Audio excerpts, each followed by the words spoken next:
Wakati wa maadhimisho ya gwaride la kuadhimisha miaka 80 ya ushindi mkuu wa Urusi. Rais wa Urusi na amiri jeshi mkuu Vladimir Putin amehudhuria gwaride la kijeshi kuadhimisha miaka 80 ya ushindi katika vita kuu ya uzalendo ya mwaka 1941 hadi mwaka 1945. Viongozi wa ujumbe wa nchi za kigeni waliungana na rais wa Urusi katika jukwaa lenye heshima wakati wa hafla hiyo. Kabla ya gwaride, rais aliwakaribisha viongozi wa nchi za kigeni waliowasili Moscow kushiriki maadhimisho ya siku ya ushindi. Gwaride lilianza kwa kikosi cha bendera kuwasili katika uwanja wa Red Square wakiwa wamebeba bendera ya taifa la Urusi pamoja na bendera ya ushindi. Gwaride hilo liliongozwa na kamanda mkuu wa vikosi vya nchi kavu vya Urusi General wa jeshi Oleg Selukov na kukaguliwa na waziri wa ulinzi Andrei Beltsov. Sasa hii ni hotuba ya rais wa Urusi katika gwaride hilo la kijeshi. Rais Vladimir Putin alianza kwa kusema, wananchi wa Urusi, maveterani wageni, askari wenzangu wa vikosi vya ardhini na majini, masajenti pamoja na masajenti wakuu, maafisa wakati na wakuu, majenerali na maakida, na wapongeza kwa maadhimisho ya miaka 80 ya ushindi katika vita kuu ya uzalendo. Leo sisi sote tunaunganishwa na hisia za furaha na huzuni, fahari na shukrani, pamoja na kuvutiwa na kizazi kilichomshinda unazi na kuleta uhuru na amani kwa binadamu wote kwa gharama ya maisha ya mamilioni ya watu. Tunaenzi kwa uaminifu kumbukumbu ya matukio haya ya kihistoria na ya heshima. Kama warithi wa washindi, leo tunaadhimisha siku ya ushindi kama sikukuu muhimu zaidi kwa nchi yetu, sikukuu ambayo kila mtu, kila familia, kila mmoja wetu anaithamini sana. Baba zetu, babu zetu na mababu zetu waliokoa nchi mama na walituachia urithi wa kuilinda nchi, kushikamana na kutetea kwa uthabiti maslahi yetu ya kitaifa, historia yetu ya karne nyingi, utamaduni na maadili ya jadi, kila kitu tunachokithamini na tunachokiheshimu kama kitakatifu. Tunakumbuka mafundisho ya vita ya pili ya dunia na hatutakubali kamwe upotoshaji wa matukio hayo au jaribio lolote la kuwatetea wauaji na kuwasingizia washindi wa kweli. Ni wajibu wetu kutetea heshima ya wanajeshi na makamanda wa jeshi jekundu pamoja na ushujaa wa wapiganaji kutoka makabila mbalimbali waliobakia kuwa wanajeshi wa Urusi katika historia ya dunia. Urusi imekuwa na itaendelea kuwa kizuizi kisichoshindikana dhidi ya unazi, chuki dhidi ya Warusi na Uyahudi, na itakabiliana na ukatili ambao unatekelezwa na waeneza mawazo haya ya uharibifu. Kweli na haki ziko upande wetu. Urusi nzima, jamii yetu na watu wote wanaungana mkono na washirika wa operesheni maalum ya kijeshi. Tunajivunia ujasiri wao, roho yao ya kupigana na dhamira yao thabiti, sifa ambazo kila wakati zimeleta ushindi. Marafiki zangu, muungano wa Kisovieti ulibeba mzigo mkubwa zaidi wa mashambulizi ya kikatili ya adui. Mamilioni ya watu waliokuwa wakifanya kazi kwa amani walichukua silaha na kusimama imara hadi kifo katika kila kilima, daraja na mstari wa ulinzi.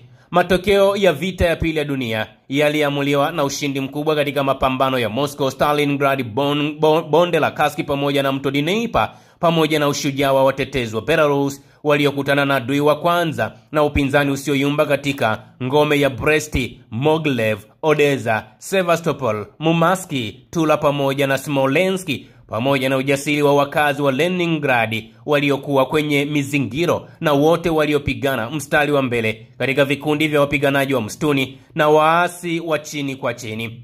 Pia tunawakumbuka wale waliovua viwanda na mashine chini ya moto wa adui waliofanya kazi kwa juhudi kubwa, wakifanya kazi nyumba kila nyumba ili kuhakikisha wanatoa walichokuwa nacho. Mipango ya wanazi kuteka muungano wa Kisovieti ilivunjwa na Umoja wa Taifa ambao haukutikisika. Ushujaa wa watu wa Kisovieti ulikuwa wa pamoja na kila jamhuri ilibeba mzigo mzito wa kivita. Mchango wa watu wa Asia ya Kati pamoja na Caucasus ya Kusini ulikuwa mkubwa.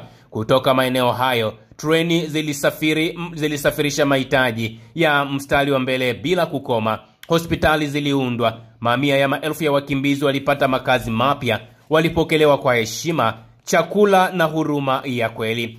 Tunawaheshimu kila maveterani wa vita kuu ya uzalendo na tunainamisha vichwa vyetu kuwakumbuka wote waliotoa maisha yao kwa ajili ya ushindi. Watoto, wazazi, babu na mabibi, wanaume na wanawake, ndugu wapendwa na marafiki, tunaweka heshima kwa wenzetu waliopoteza maisha yao kama mashujaa katika vita vya haki kwa ajili ya Urusi.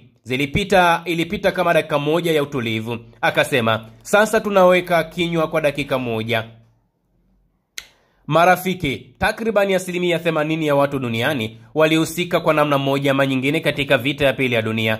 Ushindi kamili dhidi ya Ujerumani ya Kinazi, Japani ya kivita na washirika wao ulimwenguni ulipatikana kwa jitihada za pamoja za mataifa ya muungano. Hatutasahau kwamba kufunguliwa kwa uwanja wa pili wa vita Ulaya kulitokea baada ya mapambano makali katika ardhi ya muungano wa Kisovieti ambao ulifanikisha ushindi. Tunathamini sana mchango wa majeshi ya muungano, wanachama wa upinzani, watu jasiri wa China na wote waliopigania maisha yao hapo baadaye.